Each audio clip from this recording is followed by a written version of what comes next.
I guess we'll look back and then look forward. And it was nice being at home. And then obviously we had a road trip that we had to go on and two tough gyms to play in different ways. So LSU is always a tough match, just a bigger arena, airflow, and heading off to Ole Miss. It was a smaller arena, and all of a sudden it was drastically different from a high ball offense to a fast offense. And I thought we adjusted well, and the thing I was most proud of over the weekend is I think we were able to problem solve within both of those matches in different ways, and we found different ways to win in every set that we were playing in. So I'm excited about what happened. I think we showed some grit in both places, and that'll set us up for the future. I got asked at one point from a few of you guys that were on the road, just as being put in adverse environments help us, and I think it will. And looking forward, and we got two tough matches this weekend, obviously one at home, and just encouraging the 12th man to head on out and be a piece of it. One, I think it's going to be an amazing volleyball match. Two, it's a great way to celebrate Halloween. And three, it's to you. I'm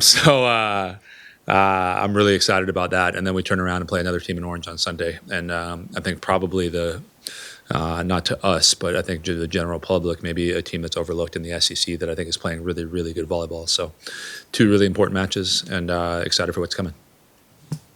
Jamie, just a win over Texas could speak for itself, but just in terms of, where your postseason jockeying could lead, what would a victory over them mean, with them being number 2 and you guys being right there? Yeah, again, I know most questions are going to be centered around Texas, but both matches I think are important. They're both top 25 wins, and from an RPI standpoint, they both are about even in terms of boosting that just number next to your name and the RPI. Obviously, they talk about signature wins and those wins over top 10s. So beating Texas would be huge for that, of upgrading maybe our seeding within the tournament. And I think winning them both all of a sudden sends a message to the rest of the country as well.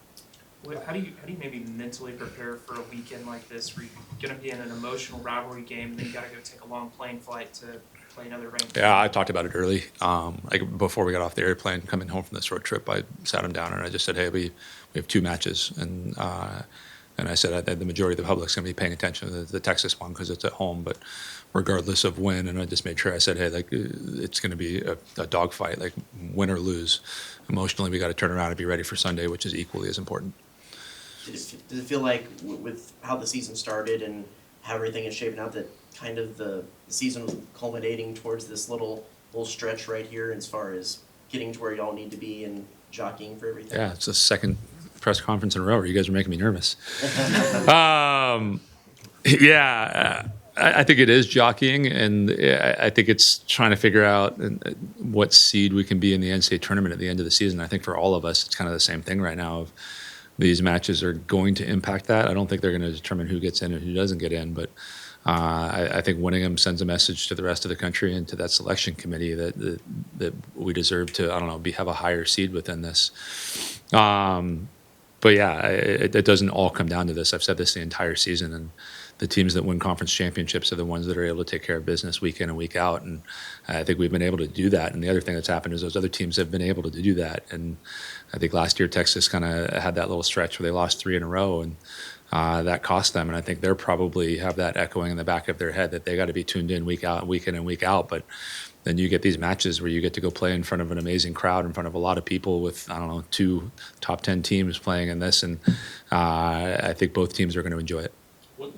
Last year was a statement win in Austin. Yeah. When you guys did this. So how much does last year's experience in that environment maybe prepare you and your team for what's coming this way? Yeah, what's interesting, I don't remember who I was talking to, something media-wise this week, and someone brought up our match at home last year, and I actually feel like we're not used to, and again, I think we're getting used to it now, but last year we had almost 10,000 people in the stands.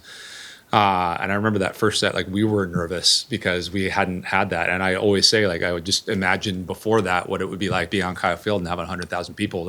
When you do something well, when you go to cheer, you got the power of 100,000 people behind you. And just that's what we felt like last year. And I think the first set we kind of came out being we got to get used to this.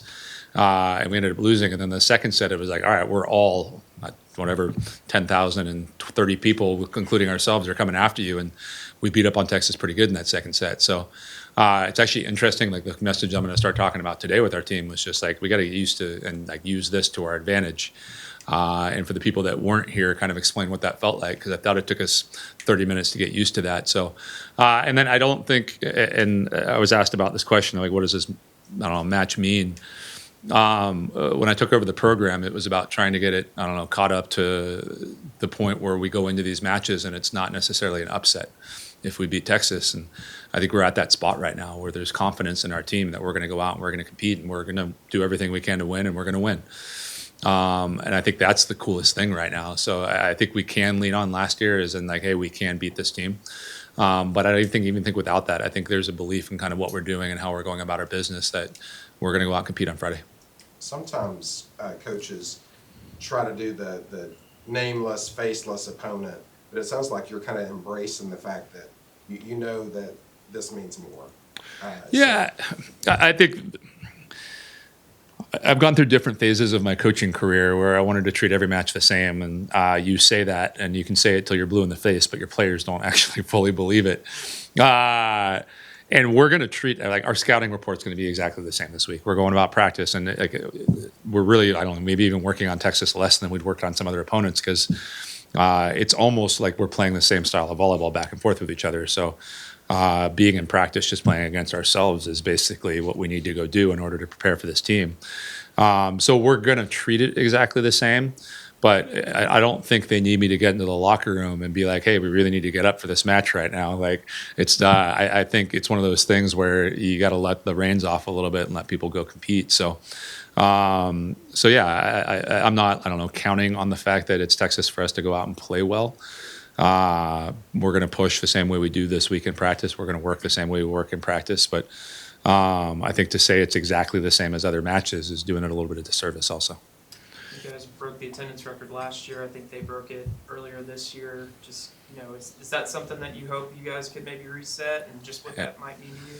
I don't know if you know, but there's a rivalry between the two schools. So I don't think it was an accident that they all of a sudden hosted a match in a place that could hold more than Reed Arena.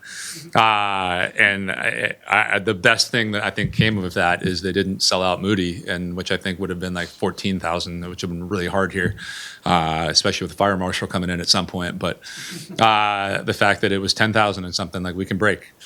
So just, if, I don't know, you're listening to this, which I don't know if the student base is, but come out and wear a costume and be there. And if you got a young family, like, come out and do trick-or-treating in the concourse and wear a costume there. But hopefully this is going to be the place to be on Friday. My neighborhood canceled Halloween and moved it to Thursday. So I thought that was an awesome thing where I think I'm basically buying full-size candy bars, and 5 of them for every kid in the neighborhood.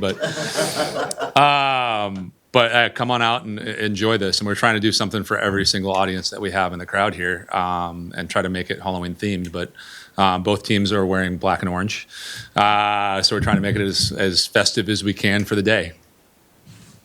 What do you feel like your team maybe really learned in some of the high stakes matches that y'all weren't able to win earlier this season, whether it's SMU, TCU, or Kentucky, that maybe you can take and try and get over that hump in another top 10 game? I think the first one is the way we go about our business during the week. I said we're going to treat practice the same this week, and it was on me a little bit in that trip up to Dallas. But I think we learned from that hey, we got to grind, we got to hold ourselves accountable to some small things, and the way we're going to win is by playing small ball and taking care of the little things that maybe some other teams don't. And then I think the Kentucky one, I think we learned in that, actually, because we came out different in the fourth set, just that those matches are going to be uncomfortable. We got to sit in it, we got to grind, and we have to make the other team quit at some point in that.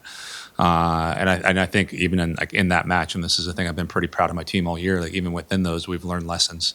So at that moment, I thought we snapped into it in the fourth, and it wasn't, hey, this is hard. It was like, we're going to make this hard on them. And I want that fourth set back, because I think that whole building wanted to go to 5. But I think we'll use both of those as lessons learned to make sure they come into this match. What really stands out about Texas when you turn on the tape and scout them? Physicality. I mean, they jump high and hit hard. And, I think that's the number one thing kind of when you look at them across the board. I mean, I've coached a lot of those teams with the U19 group or a lot of those players with the U19 group that I've had, and they just have really, really good athletes, and they play hard. I don't think you're going to be at that spot in the country in terms of the rankings if you're not playing hard.